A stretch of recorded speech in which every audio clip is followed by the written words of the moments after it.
அடுத்து இந்த meet consumption, மாமிசம் நல்லா புரிஞ்சுக்கோங்க. இந்தியால மீட் கன்சம்ஷன் நார்மலைஸ் பண்ணிட்டே போறீங்க, அதுவே தப்பு. ஆனா இப்ப இருக்கிற ஸ்டாட்டிஸ்டிக்ஸ் சொல்ற இவ்வளோ அழிச்சும் மிச்சம் இருக்கிறது. இந்தியால meet consumption 3.1 kg per person per year. யூஎஸ்ல 109 kg.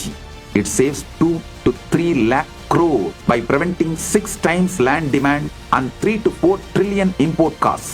நான் சொல்றதெல்லாம் ஸ்டாட்டிஸ்டிக்ஸ்.